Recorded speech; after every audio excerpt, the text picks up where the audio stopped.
Hello बच्चों, कैसे हैं आप सभी। फिर से क्लास 9th का chapter second exponents of real numbers के क्वेश्चंस हैं आपके सामने, आप देख रहे होंगे। आइए बिना देरी के इसको हम लोग सॉल्व करते हैं। क्वेश्चन नंबर फर्स्ट है 0.001 का होल एक्सपोनेंट है 1/3। अब अगर हम डेसिमल इसको रिमूव करना चाहेंगे तो देखेंगे 1 2 3 डिजिट के बाद यहाँ डेसिमल लगा है, तो 0.001 में अगर हम 1000 से मल्टीप्लाई कर दें और 1000 से डिवाइड कर दें तो 1000 से दोनों में न्यूमरेटर और डिनोमिनेटर में मल्टीप्लाई कर दिया गया, होल अपान 1/3। अब ये जो न्यूमरेटर वाला 1000 है, जैसे इसमें मल्टीप्लाई होगा तो 3 0 है, 1000 है तो 3 डिजिट डेसिमल रिमूव होगा, इधर आ जाएगा, मतलब ये ऊपर हो जाएगा 1। अब अपान में 1000, अभी 1000 तो मल्टीप्लाई हुआ तो डेसिमल रिमूव हो गया, अब अपान वाला 1000 ऐसे ही रहेगा, अब होल पावर 1/3। अब आप यहां देख रहे होंगे, अब यहां पर 1/1000 है तो 1/1000 को 10 की पावर 3 लिख सकते हैं, 10 की पावर 3, तो 10 की पावर 3 होल पावर 3 मैंने लिख दिया, क्योंकि 1 की पावर 3 1 ही होगा और 10 की पावर 3 1000 होगा। अब इसकी भी एक्सपोनेंट एक है 1/3। अब आपको पता है कि अगर दो एक्सपोनेंट होगा तो दोनों आपस में क्या हो जाएगा, मल्टीप्लाई हो जाएगा। तो 1/10 की एक्सपोनेंट जो ये 3 है ये, और जो ये 1/3 है, दोनों आपस में क्या हो गए, मल्टीप्लाई हो गए।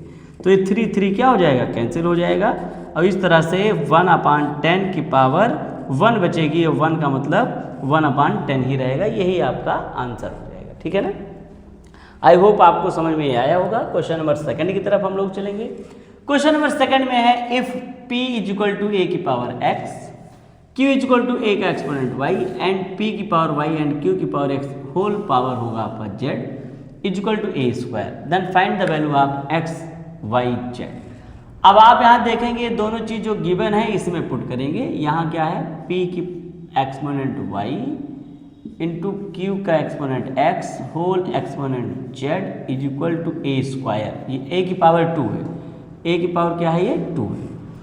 अब हम यहाँ देखेंगे p की वैल्यू है a की पावर x, p के प्लेस पे हम a की पावर x, तो ये जो p है यहाँ लिख देंगे a की पावर x, ये p है, और उसकी पावर y है तो उसकी पावर y लगा देंगे। ये p की पावर y इंटू q के प्लेस पे हम a की पावर y लिख सकते हैं, तो q के प्लेस पे a की पावर y, ये q के प्लेस पे a की पावर y, ये q है, तो q की वैल्यू है a की पावर y। ये देखो a की exponent y equal to q, और q की पावर यहाँ x है तो ये q ही है, और उसकी पावर x, a की पावर y q के प्लेस पे लिखा गया, क्योंकि q की वैल्यू है a की पावर y, और यहाँ q की पावर z था तो उसकी पावर x था तो x कर दिया। अब ये जो होल पावर है, ये p की पावर y और q की पावर x का होल पावर z है, यहाँ z लगा देंगे इक्वल टू a स्क्वायर।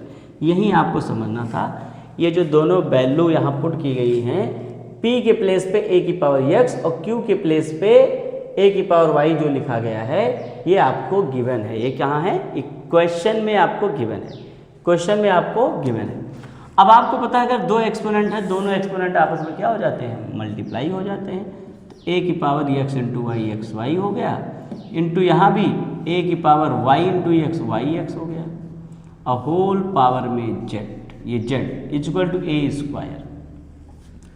आपको पता है कि अगर यहाँ पर बेस इक्वल होता है, बीच में मल्टीप्लाई होता है, तो दोनों एक्सपोनेंट क्या होगा, ऐड हो जाएगा। तो यहाँ a की पावर ये x y और प्लस ये भी x y है, y x मतलब x y ही है, ये दोनों एक्सपोनेंट क्या हो गई, ऐड हो गई, और इधर a की पावर 2 है, तो x y plus x y कितना हो जाएगा, 2xy। एक चीज़ और, अभी z भी है, इसको भी ध्यान रखना है, z भी है होल पावर, तो 2xy हो गया, क्या हो गया, 2xy, और इसकी भी होल पावर में z है, तो होल पावर में यहाँ z लगाएंगे आप, मतलब करली ब्रैकेट के बाद z, यहाँ भी करली ब्रैकेट के बाद z equal to a square. अब यहाँ देखेंगे ये भी एक्सपोनेंट, ये भी एक्सपोनेंट, तो ये भी दोनों एक्सपोनेंट मल्टीप्लाई होगा, a की पावर 2xy इंटू z, तो इंटू z भी हो गया इक्वल टू a की पावर 2। अब अगर बेस इक्वल होता है और बीच में इक्वल का साइन है, बेस इक्वल है और बीच में किसका साइन है, इक्वल का साइन है, तो एक्सपोनेंट क्या होता है, इक्वल होता है, तो इसका एक्सपोनेंट है 2xyz। अब यहाँ on comparing both side, comparing both side. अगर आप दोनों साइड में कंपेयर करेंगे तो आपको मिलेगा इसका एक्सपोनेंट है 2xyz, अब इसका एक्सपोनेंट है 2, बोथ आर इक्वल, तो xyz इज इक्वल टू 2/2, ये वाला 2 इधर आ जाएगा, 2 से 2 कैंसिल, तो xyz की वैल्यू कितना हो जाएगी, 1 हो जाएगी। यही आपको फाइंड करना था। xyz की वैल्यू आपकी आ चुकी है। आई होप आपको समझ में आया होगा। अगर किसी तरह की कोई प्रॉब्लम है तो ज़रूर आप कमेंट करें, जैसा कि मैं बार बार कहता रहता हूँ। तो इस क्वेश्चन में अगर कोई प्रॉब्लम है तो मैं फिर से आपको समझा दूंगा, आप कमेंट में ज़रूर बताएं। अब नेक्स्ट क्वेश्चन नेक्स्ट वीडियो में लेके आएंगे। 2 क्वेश्चन इस वीडियो में बना दिए हैं जिससे कि वीडियो थोड़ा सा छोटी रहे। ओके, थैंक यू, आज के लिए इतना ही।